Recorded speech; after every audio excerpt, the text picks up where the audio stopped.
Today, we're stepping into a universe where the ordinary becomes the extraordinary, where mundane objects are transformed into fantastical, surreal landscapes. For decades, Sandy Skoglund has been a pioneer in the art of staged photography. She's a master of the tableau, meticulously crafting elaborate, three-dimensional installations out of everything from Cheez Doodles and popcorn to hand-sculpted animals. These stunning, immersive environments are not the final product, but rather the subject of her large-format photographs, which have become iconic images in contemporary art. Welcome to Art Bites, a podcast from the Nelson-Atkins Museum of Art, where we take you beyond just the art on the walls and into the stories of the artist and the ideas behind them. I'm your host, Kathleen Layton. Thanks so much for joining us today, Sandy. You're known, as I said, for creating these intricate staged environments. Can you tell me about the process for moving from your initial concept to the finished installation and then the photograph? It's exhausting. I'm sure it is. It's exhausting. And that's the point.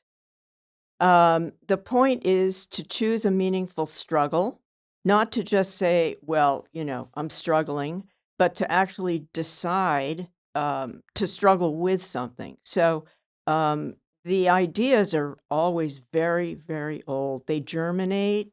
They conceptualize in my mind. I do sketches over long periods of time in notebooks.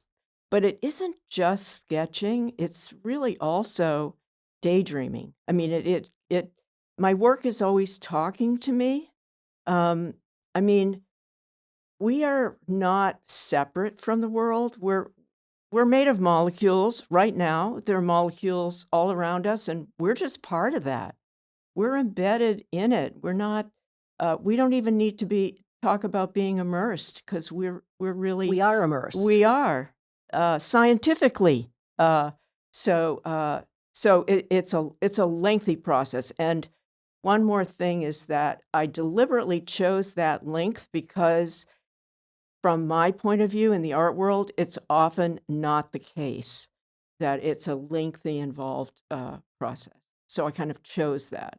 When you say struggle, what type of struggles are you talking about? Your personal struggles, your struggles with the world around you? Everything that you can imagine. But specifically, it might be with, I have a thought. For example, Revenge of the Goldfish, which is here now, hanging in the museum. I wanted to make a piece that had fish in it. Simple idea. Mm-hmm. Well, how many years ago did you have that idea? How many years ago? The piece was finished as a photo in 1981. Mm-hmm. So and this is 2025. Right. So 50 odd years. And where did you get the fish? Well, good question. Because the first thing that happens is, I think I know what a fish looks like, don't you? Well, okay, let's all sit down right now and make fish. Let's see what they look like. So the process of finding something to struggle with also materializes just out of the idea itself. Like, how do you make it real? How do you make something imaginary real and concrete? Which is what fabulous thing about art. It's not philosophy. Well, you do a lot of repetition. Yeah. What does that mean in your work? Why have you used that as a tenet of your work? Repetition is everywhere. Specifically, when I was thinking about art back in the 70s, 60s, and 70s, and moving around the United States from the East Coast to the West Coast. I was born in Boston. I went to high school in LA, the LA area. I saw a tremendous amount of similarity. It's a very cohesive culture. How does that come about? Well, it comes about through the visual similarity that you find in these supposedly despicable chains of chain this, chain that, chain stores, the road signs, the uh, the amount of repetition in the landscape, all of these things provide a sense of belonging that I'm very interested in. Well, and a continuity too for somebody that they Right. see something that's familiar. Right, exactly. Sometimes, quite a few times, you use perishable materials Yeah. like the cheese doodles and the popcorn. What does that symbolize for you? I would say it's another chosen struggle. So what I liked about working with that material is it demonstrated the beauty of photography. Because photography, all it does is it's another tool, and all it does is record what's in front of it. So, photography allowed me to make concrete materials that are essentially evanescent, that are going to deteriorate very rapidly. And working with these materials was also ironic, philosophically uh, uh, weird and strange. So it allowed me to explore aspects of myself that in ordinary life these opportunities would not exist. So um, it was a journey in some cases to the dark side and also to the ironic side. Do you like something that gives you that challenge? Yeah, I think to be an artist is to choose to have a life where I feel as though I'm actually completely free. Right? I mean, I'm free. I'm here. I'm free. I can do whatever I want. To me, that's the existential opportunity being a contemporary artist. You have said that art should be a meaningful struggle. Hmm. What do you mean by that? Well, earlier I was talking a little bit about the struggle. Right. There's the age-old Greek myth of Sisyphus rolling the stone up the hill. And at first blush, it feels like, well, why bother? Well, yes, you want to bother because what's the alternative, right? I Mhm. mean, what is the alternative? To just lay down at the bottom of the hill and do nothing? So I think particularly in American culture where the idea of work, which I've decided to use very objectively and obviously in my work. Repetition reflects that, the handmade objects that I do. Um, that idea of repetition and of concrete reality is kind of important to me in terms of meaningful struggle. Your work has been called surreal. Mhm. Do you like that? Do you not like that? How do you feel about that? I'm warming up to it. um, It's not going away, so it's that's not good. going away, and there must be something afoot in the art world, in the culture, that won't let go of the word surreal. I mean, I could say, for example, all American life is surreal. Yes, I mean, one does have that feeling moment to moment. This moment could not be more strange than the last. The events that unfold around us. But at the same time, this idea of contemporary surrealism does seem to be something that is being discussed somehow. I was recently invited to do a podcast Mhm. on surrealism and photography. You've been in another podcast than Art Bites? I can't believe it.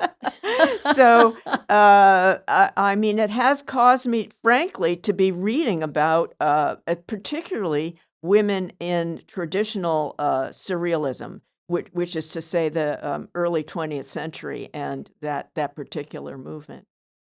You talked a little bit about growing up in New York, and that's where you began your career as a conceptual artist. But I didn't grow up in Oh, New you York. didn't grow up in New York. That's Correct. okay. I grew up around the U.S. and then moved to New York in 72. And you taught yourself how to become a photographer because you Yes. wanted to photograph and document your work. Yes. How did your relationship with photography evolve over time?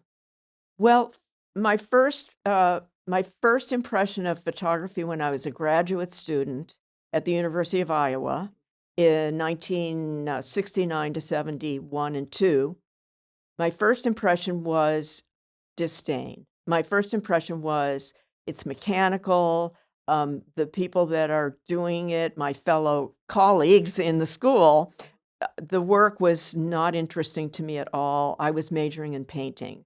So I was there for 3 years, majoring in painting, also doing printmaking.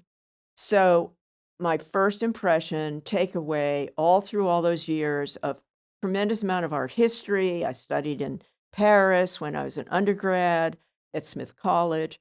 All of my formal education essentially eschewed photography as a minor art form that was not worth pursuing seriously. And what kind of painting were you doing? What attracted you?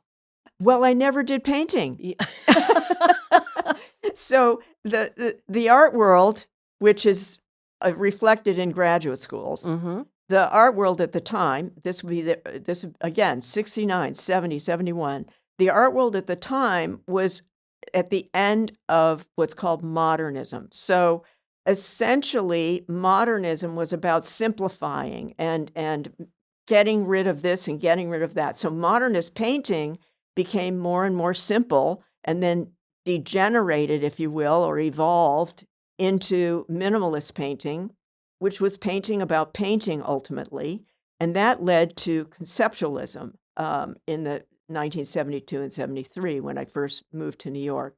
And it really was conceptualism which participated in the idea of the uncanny thought and thought over material that led to photography as an art form as we know it today, in my opinion.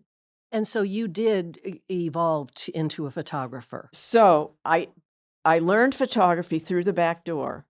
So through this kicking and screaming, it sounds like.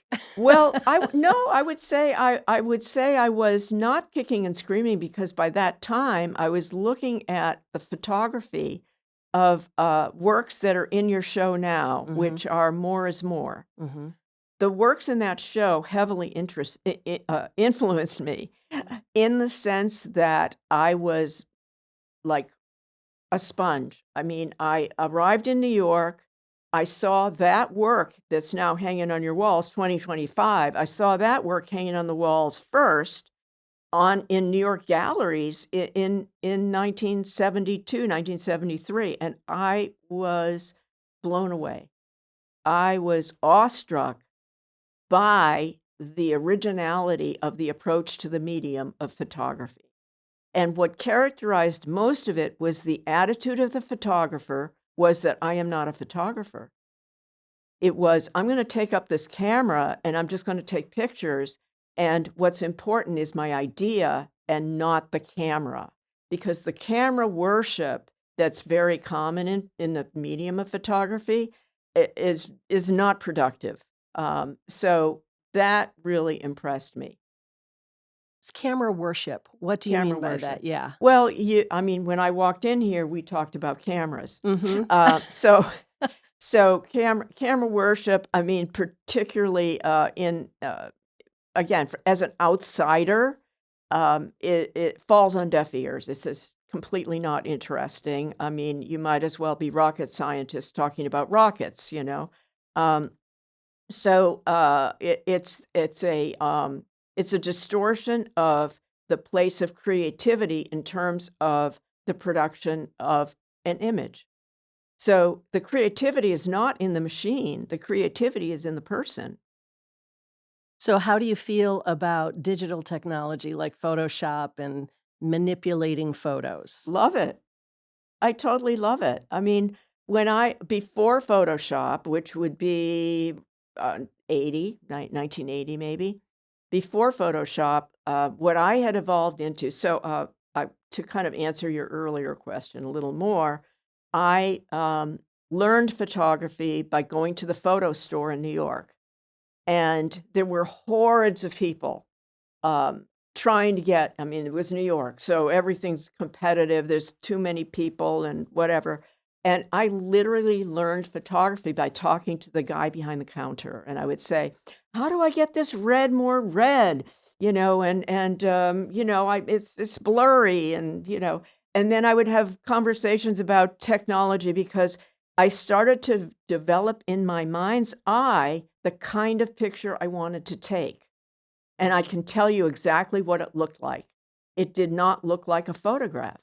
It looked so sharp and so clear from beginning to end and so bright and shiny that it almost looked like a sign or a painting.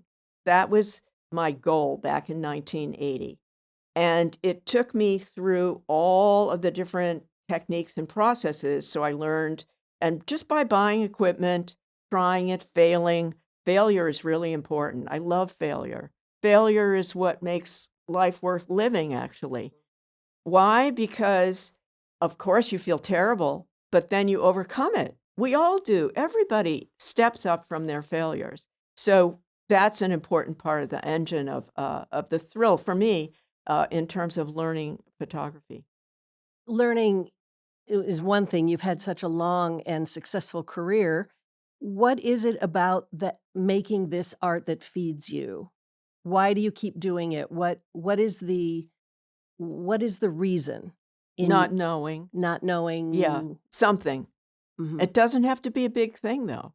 I mean, it could be just a small thing. Like, What do I think? I mean, what do you really think? how many ideas are you working on at one time? One. Just As far one. as actually working, one. But you've got one all of these other overriding. things bubbling beneath that surface, Yes, right? and they have to get backgrounded. So it's a collision. It's an accumulation, which is very conceptual.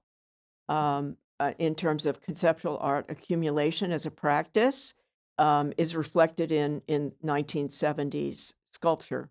I mean, it's just an enormous movement. You could do an exhibition on accumulation in arte povera and conceptual art.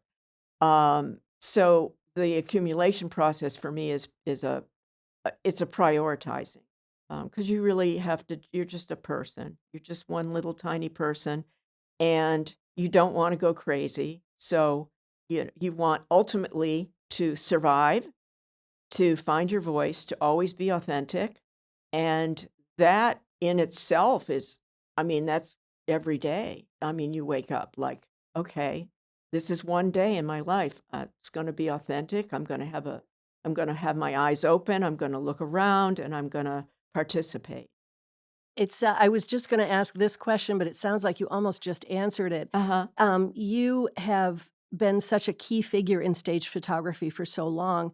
What advice would you give to a young artist today trying to find a voice and a name for themselves? What would you say to them? Well, the most important thing from my point of view is not to look for a name for yourself. It's so important to be with yourself, find your own voice. Making art is kind of like, you have something to say, but you don't know what it is. You just don't really even know what it is. And so that's the sort of primal struggle. I mean, all artists are essentially have that primal voice that they're just trying to get out. And so the first step is your own authenticity to yourself, that you're being honest with yourself. And then you have to find a community that will allow that to survive, whatever that might be. That might be graduate school. It might be a geographical area. Whatever it is, it could be money too. Money's important. Time is important. All of these things are important, and we have to put it together. You've been giving interviews for decades. And what is the one question that someone has never asked you that you wanted them to ask you? Oh my God, I don't know. I don't know. I'm first of all, I want to say I'm thrilled to be finally more linked with conceptualism and conceptual art in the 60s and 70s, because it had such a profound impact on me. I embraced it fully, and then I eschewed it. It kind of exploded in my face, if you will, in my actual work. The visualness of it, it's as if the object exploded in my face. So other than that, I think you've asked a lot of interesting I've asked questions. every one of the questions. Do you have anything that you want to ask me from yourself and not preconceived? Well, I'm wondering, when you're looking back at your career as a whole, what are you Right. most proud of? That I did what I wanted to do in the way I wanted to do it. And I'm very lucky and fortunate that other people have responded to it. But the most important thing is that I've done what I wanted to do. Thank you so much for being with us today, Sandy. Thank What you. a pleasure it was to talk to you. You've been listening to Art Bites, a podcast from the Nelson-Atkins Museum of Art. I'm Kathleen Layton. We'll see you next time.